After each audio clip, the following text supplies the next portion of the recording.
There you go. Oh, Ben, that announcement is new for me. A recording in progress announcement. Startling me into this space. Hi, everyone. How are you? It feels like last week for those who joined us in Flourishing Together, which I think was most of you, it was a whirlwind. And we are back here on our regularly scheduled Tuesday community calls. And Ben and I had this conversation about how do we want to integrate Flourishing Together, knowing not all of our community was there, but that there were so many beautiful moments and threads that we wanted to weave into our work, and that there were also a lot of questions that weren't meant to be answered in that space either, but we wanted to hold on to, and as a community, be on that journey together towards maybe figuring out some answers. So today's call will hold loosely. A lot of our feedback in the survey from the retreat was that participants really enjoyed the spaciousness. So we're just going to hold that again in this call. What I'd like, because there are some new names, is for people to put in the chat their name and organization that they're most aligned with. And then if you were at the retreat, what thread are you holding on to? And if you weren't at the retreat, that's okay. What thread would you like to pick up in this space with this group of people? You are so welcome to unmute yourself and also speak into that. We would love to hear your voice. And then I will read what's in the chat. So again, the questions are, if you were at the retreat, what thread are you holding on to? And if you weren't able to make it, what thread would you like to pick up in the space with this community? I really enjoyed that metaphor activity. And for me, what came up was the metaphor of a puzzle and all the pieces, and how sometimes it can feel a bit overwhelming with all the pieces when you first dump it out of the box. And that there are strategies that can help things to feel more manageable. But like the important thing is to just pick a piece and start. So that was really helpful. And at the end, when we were, well, I don't remember if it was at the end, but I had written down a note about giving myself advice. And it was around holding each piece of the puzzle lightly, not forcing pieces, not getting frustrated and throwing pieces away, but really just remembering to hold each piece lightly. And I think that that will be helpful for me as I continue forward. Thanks, Carrie.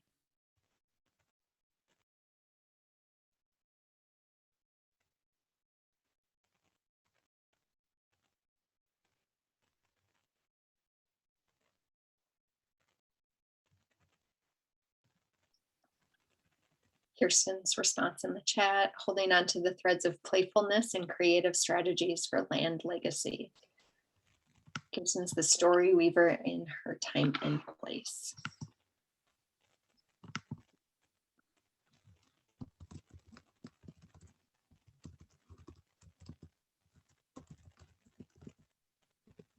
Anyone else? Maybe one more person I'd love to hear share. So this is Liz, and I wish I had been able to participate in more of the retreat, but I just wasn't able to manage the schedule. So there's that. I did watch the all the presentations on the land legacies, and that was fascinating. So I was grateful for that asynchronistic opportunity. And what is really big for me, which I'm just going to share, is, it's a need and I think an opportunity that Genesis has, which I don't know if you all have seen my post on the Mighty Networks, but we did secure a 1-hour presentation by Joan Chittister on the spiritual life in July. And I'm really hoping that people will join into that and that it will be a catalyst for traction out of the pandemic. So I'm just really, that's very present for me. Thanks, Liz, for sharing that and also sharing on Mighty Networks that opportunity. We were going to mention it later, so I'm so glad your voice was able to add to it. And I see two more in the chat, holding the threads of deep collaboration, possibilities, and land legacies, and continuing that energy of collaboration and community between us. Well, wonderful. That is our hope. So it's perfect, and welcome people who just joined. We were talking about last week for those who were able to make it, and almost acting as a catch up for those who weren't able to make all the sessions or attend. And really, again, this call is to respond to those immediate surveys. And first, I'd like to start with a poem. Ben and I lobbed back and forth who would read that, but I invite you to just come into this space as you are. Ground yourself into this conversation, and I'm going to read a poem that hopefully will launch us into conversation. It was a suggestion from one of the steering committee members, Sally Hare, so I'm just going to name that. The Seven of Pentacles by Marge Piercy. Some of you are already nodding. You know it's a good one. Okay. Under a sky the color of pea soup, she is looking at her work growing away there, actively, thickly like grapevines or pole beans, as things grow in the world slowly enough. If you tend them properly, if you mulch, if you water, if you provide birds that eat insects a home and winter food, the sun shines and you pick off caterpillars. The praying mantis comes and the ladybugs and the bees. Then the plants flourish, but at their own internal clock. Connections are made slowly. Sometimes they grow underground. You cannot tell always by looking what is happening. More than half the trees spread out in the soil under your feet. Penetrate quietly as the earthworm that blows no trumpet. Fight persistently as the creeper that brings down the tree. Spread like the squash plant that overruns the garden. Gnaw in the dark and use the sun to make sugar. Weave real connections, create real nodes, build real houses. Live a life you can endure. Make love that is loving. Keep tangling and interweaving and taking more in. A thicket and bramble wilderness to the outside, but to us interconnected with rabbit runs and burrows and lairs. Live as if you liked yourself, and may it happen. Reach out, keep reaching out, keep bringing in. This is how we are going to live for a long time. Not always, for every gardener knows that after the digging, after the planting, after the long season of tending and growth, the harvest comes.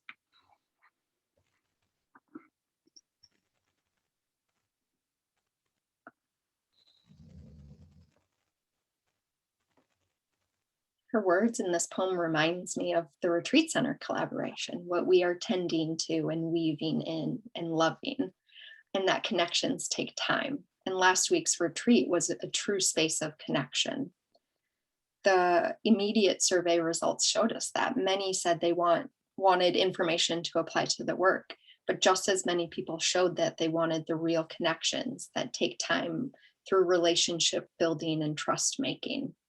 And we also know we invited a lot of new people into that space, some who are in this space now with us, which I'm so grateful to see. And that's what we're really going to spend today doing, is continuing building those relationships.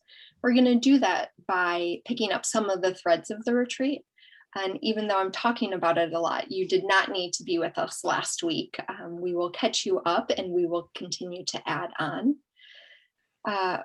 But really, this is going to be the bulk of the day to talk about 3 threads that were identified in either through the steering committee's reflections after the retreat, through the survey results, or through chat conversations during the sessions. Before I talk about those breakout rooms or spaces to connect, I just want to invite Ben. Was there anything you wanted to add in the opening?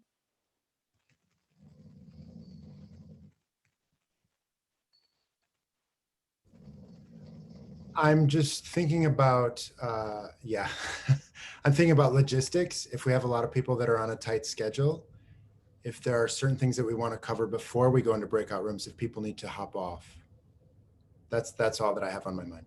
I'm creating the breakout rooms right now. Do you want to start with the map? Would that be helpful for some people? Many people identified. What we were doing was going to talk about breakout groups in the threads, and then we were going to show several people wanted to know more about who actually this community is, and then how to stay involved with them. So we were going to kind of tie those threads up at the end, but I'm seeing heads nod that that would be helpful now. Okay, Ben, let's do it. Okay, cool. Something that came up during the retreat that I think we could have spent more time on, but it was hard for us to know the ratio of new people to people who are already familiar with us. It's just that we've already done some mapping to show where folks are and how we're connected, and even some similarities and affinities that we share across the network and geographically by region. And I think some people would have liked to see more of that in the retreat so that they felt like they could kind of hook in and have a place. And so we wanted to make sure that we touched on that today so that folks, if they haven't added their center yet to our maps, or if they don't know where our maps are, we can help them orient there, and I can show you how the maps work. So we could spend a little time looking at that right now. Another option, though, that I think we also wanted to talk about was just the Mighty Network sort of resource hub. A lot of people talked about reopening, and that their motivation to come to the retreat was around specific reopening strategy stuff. And we have a lot of that on our Mighty Network, on our Google Drive. There are places where you can access those resources as well. And I think we could have done a better job of reiterating those locations for folks. So if you're here for those resources, I can put some of those in the chat, and then I can go ahead and start on a little 5 or 8 minute journey through the maps, if that's helpful too. I think I'll start with this.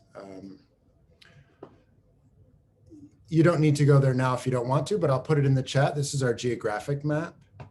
And I can share my screen and show you how it works.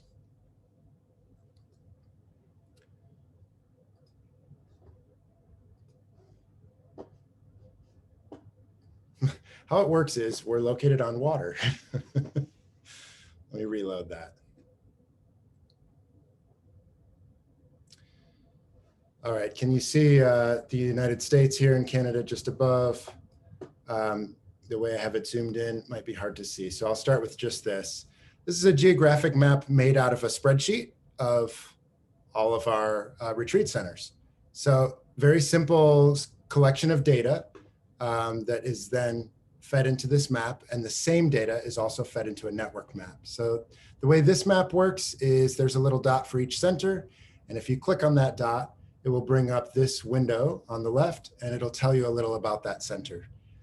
This is all public data that the centers have given us and allowed us to share on this map, which is the only way that we are sharing it. So we actually have a survey prepared where people can enter their center's information and be featured on this map. And all of these centers are places that we have at least some relationship with. We've connected in some way, and they filled out a survey of some kind to give us this information. This is great if you didn't realize that there are other centers that are a part of the RCC that might be down the road. But it's also great for you to look at the tags related to some of those centers, because then you can go to the network map and look at how those tags might connect your work. So there may be opportunities for partnerships there. Let's say one of these centers is around the corner from you, and you see that they also do equity and social justice programming. You could perhaps organize a program specifically targeted towards values that your centers both share. And you could be in the same geographic location. So really easy and convenient way to learn more about who's around you. When you first arrive at the map, there's this whole layout which tells you how to navigate, different ways to navigate, and different ways to sort of interrogate the data to find more uses for it. But I'm going to switch here from the geographic map over to the network of affiliations and programming. This came from survey data about what folks were doing during COVID. So this is all online programming only. So that people might do a lot of other programming. Look at this huge bubble of centers. People might be doing other kinds of programming, but these are some of the programs that they've been doing during COVID. And so you might say, oh, wow, Tatamagouche is the only one who's connected to contemplatives, but that was something that they wrote in. And it turns out that the things that are in the center of this enormous web of centers are the things that most of us are connected to. For example, educational. If you hover over that, it's like 90% of centers do something educational. Spiritual formation is very central to our network. So this is a fascinating way to kind of explore how you fit in and who you might fit in with. It's also a great way to learn about who knows things that I don't know, or who has connections that I don't have that might help me broaden the work that I'm doing. So if we look at, for example, the Upland Center in New York, I can click on their center. It'll show me all the different tags. And if I click on another center, let's say I work at Esalen, it'll show me how we're connected. So I can click on Esalen and then hover over the other, and it'll show me the things that we have in common. We both work with holistic wellness, social justice. So a little overwhelming. It got more overwhelming as more people filled out the survey, but I see a heart from Liz. I got really excited about the data, and I got really excited about showing it this way. Another layer to this map that we could do is to add individuals. Right now it's just about centers, so it's a little more broad. And there could be a way in the future that we could actually say, hey, these 3 people work at this center, but they have different skills, and those skills connect with different people at other centers. So there's more that we could do here. I'm sorry that it's overwhelming when you first see it, but it really is a great tool. And so I hope you're able to use it. There's also no contact information on here. So that's where the Mighty Network comes into play. You can find out what centers, and then you can look those centers up in Mighty Network. I didn't want to just put people's email addresses and things on this public facing map.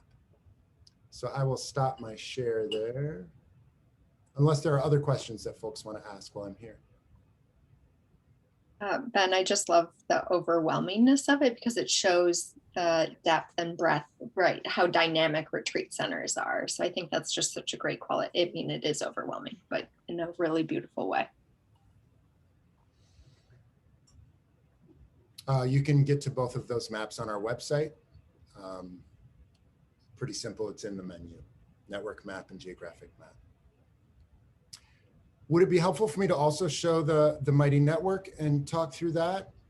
Is that, good, maybe, getting kind of a medium. Yes, okay. I will also spend a moment looking at the Mighty Network. So let me pull that up. You're gonna see the host's view, so it's gonna be a little bit different than what you might see when you log in, but it's still worth looking at. Our Mighty Network is a social platform, very similar to Facebook, but it is not run by algorithms or ads. So you actually choose what you get to see, and it's all related to our relationships with each other.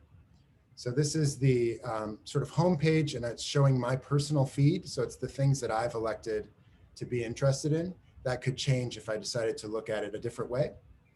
At the top, you'll see the welcome article that everyone sees that kind of gives you an overview of the space. At the top right, I can edit my profile. I can see any new alerts of things that have happened, and I can chat with a whole bunch of different people in our community, including a full chat with the whole Mighty Network. So like all 100 people can chat with each other if they'd like. On the left side, the navigation pane, there's home, discovery, which is just sort of a big grab bag of things across the whole website. You can scroll up and down. You can see today's community call is in here. It's live right now. You can see our collaboration hubs, several different ones, some active, some not. The welcome and an icebreaker question. These topics, when you post in our Mighty Network, it'll often give you the opportunity to tag it with a specific topic.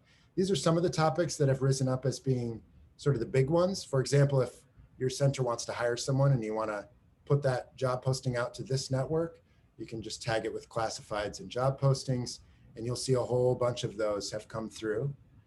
I always encourage folks to post their own on here so that people know who to reach out to, and it's a one-to-one connection. If I get in the middle, then it's people get a little confused as to who's in charge of the posting. So yeah, feel free to jump in here and add your stuff. So that's the discovery page. You can see all the members, and there are a lot of us, and learn about where they are and what they do. You can learn about this Mighty Network itself. There's a little description, and you can text yourself the app. So if you don't use a mobile device with a ton of apps for this kind of stuff, you don't need to. You can do it all in your browser. But for some of us, it's faster and simpler. And so you can manage it through your phone. I think the biggest things to look at here, the ones that have been most active for us, are the collaboration hubs, because those are a space where we can exchange information that's very targeted to certain topics, and we can keep a cohort conversation going on those topics. So I might highlight the reopening hub. This doesn't have an active facilitator. It's a community space. But if you have a question related to reopening, like, oh, hey, I have this new policy I'm putting together for my staff. Are other people doing a similar policy? I'm curious to get the pulse. This is a great spot to post those questions and get reactions from the community. I'm also posting community calls and things that are related in this hub. So Beth, a few weeks ago, wanted to know about vaccination requirements and where people were landing on that. And so different folks chimed in. So this is a great spot to have those kind of conversations, and you can have them at 9 p.m. on the weekend. I mean, it's not limited by time and space, so super convenient. To get back to the network, just click on the upper left.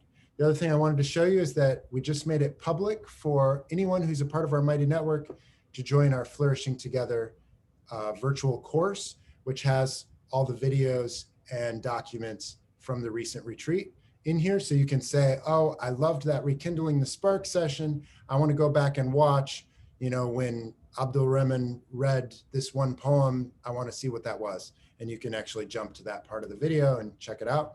Or you can go back and look at this enormous Padlet that we created together collaboratively. And you can click on that, it'll take you to it. You can walk through it. All that is available to all of us by session for anybody to jump in and check out.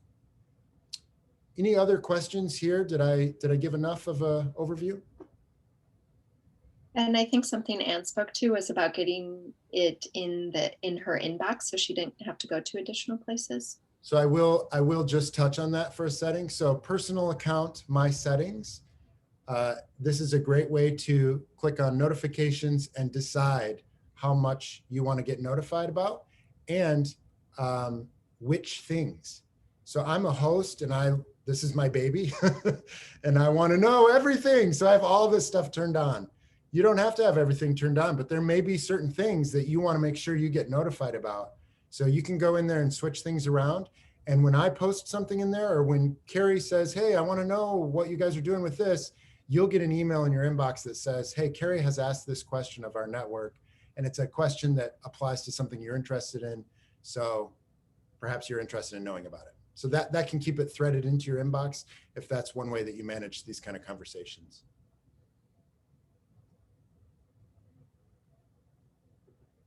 I will stop sharing.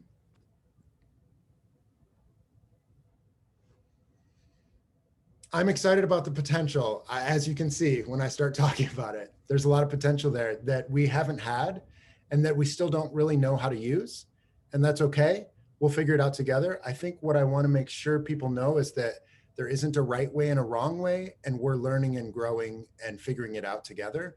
So if you have an idea that would make things run more smoothly, it'd be great to know, or for you to lead that yourself. This is a space we're all sharing and kind of co-leading. So I'm just kind of holding the container and adjusting it as we go. Yes, Liz. So Ben, you might already have been thinking about this, but what you just shared with us was so helpful to me. And I'm wondering if the Zoom recording could be edited down into little bits where people, when they're just joining, can click on and like. Yes. So I did. So I did that, and I can put that link in the chat as well. I did make a little video. So you've become psychic. Nice work. And you get to hear Ben's radio voice, which is really why you should listen to it. Yeah. I'll put it in the chat in a moment. Yeah.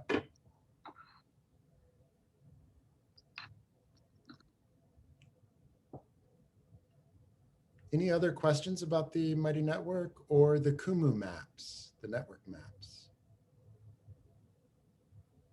Okay, cool. Let's put the wheels back in motion on our original agenda, Justine. Thank you. No, that was helpful, and we'll put those links back in at the bottom of this so you can join or touch base or, and then someone, if we don't remember, please remind us to put in the survey. So if you're not in that map, we can add you into that. That'd be amazing as our network continues to grow. So really, we've done this call before, a choose your own adventure, and it was a prickly experiment. We're going to try it again now that we have new faces. But we really thought some of the threads left over that we wanted to immediately respond to from the retreat was reopening. Some people in their survey thought they'd get more logistical, like what are the policies retreat centers are doing. So if you have information to provide or you have questions, that will be a space that we'll move into for breakout rooms. The other is shared programming. If you're interested in collaborating, Liz, you did a beautiful example, and we're so appreciative of that. And many people talked about even questions about online programming. So online programming, shared collaborative programming. And then the third, which I have all mentioned, kind of what is the thread you're holding on to, is land legacies. There was so much beautiful energy and a call to do the work around reparations, land stewardship. What are the possibilities? So if you want to be in that conversation, we invite you to any and all of them. Ben wanted to, and I think this is a beautiful choice, to add kind of open houses. So you might want to be in all 3 breakout rooms. We invite you to leave a room and pop back into the main session, and Ben's going to be in land legacies. I will put you into another room. So again, the 3 are shared programming, shared online programming, reopening if you have specific questions about that, and then land legacies. So we invite you into those spaces. And what I'd like you to think about is, if you have a connection there, please invite people to connect offline or in Mighty Networks. We have plenty of space. It's 2 p.m. Eastern, so we're going to give about 40 minutes for this space. Please reintroduce yourself, the center or organization you align with, talk a little bit about it. We're really building relationships here, so please spend some time doing that. And then I think I had one more reminder. Oh, it was to leave. You're welcome to leave. So what you can do if you're in this breakout space, you can click leave. It'll give you an option to leave the meeting. You can do that, I suppose. But if you want to go somewhere else, just say leave the breakout room or go to the main session, and I will put you in a different space. Ben, anything to add there? I'm just going to open all 3 rooms, but they're elective, so you can just choose which one you want to go into and hop in. I'm not sending anyone anywhere. And any questions before we pop them open? It is invitational. Thanks for that reminder, Ben.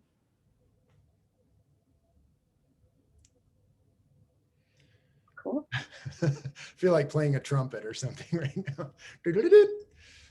Here we go. And I'm doing a large. I am so sorry. We have to get used to that again, Ben. Okay. Yes, it's good. Like, who is this nosy lady? She's not from the Midwest. Okay. We weren't planning on doing a shared large share back, but I do want to leave space if there's anything that anyone would like to say before Ben and I give reminders and close out the space. So I'll just give about 12 seconds of silence, and you're welcome to speak in. And if not, you can use the chat as well. Space is ours as we close it out.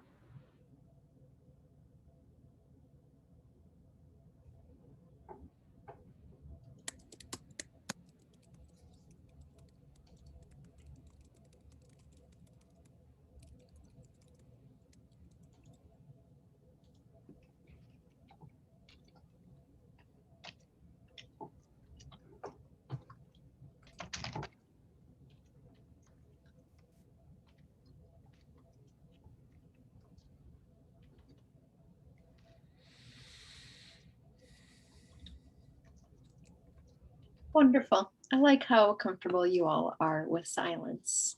You know, you're with other retreat people when that happens. So as we close this out, again, these conversations are not done with. We're not like tying them up and putting them on a shelf.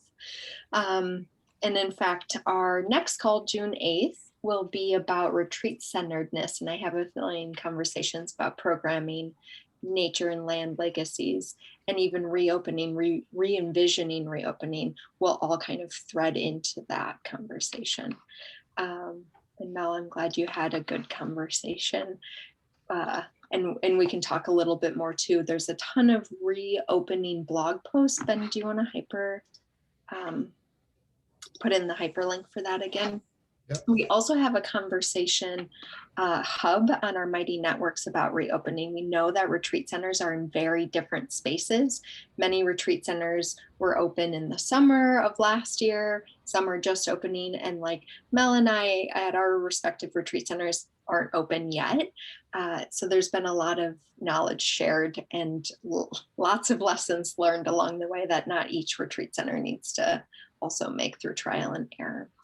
And then the last conversation. Oh, Ben, did you want to extend your invitation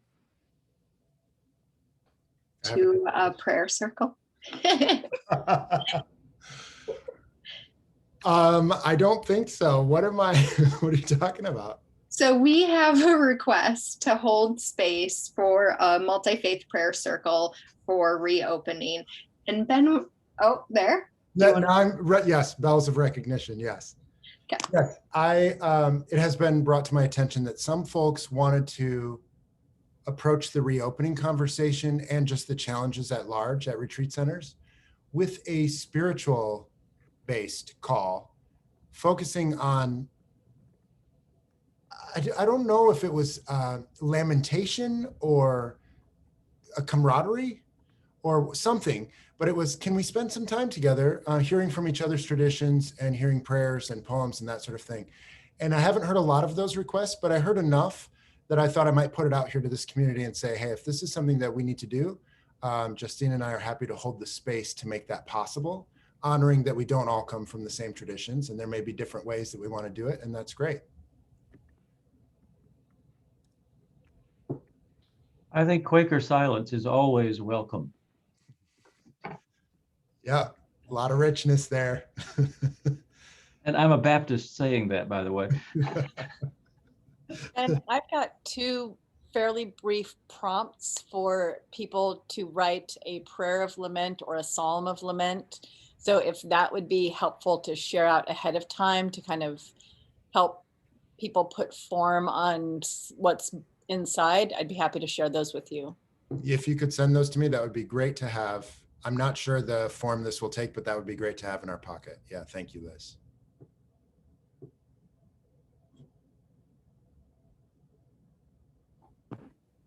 Wonderful.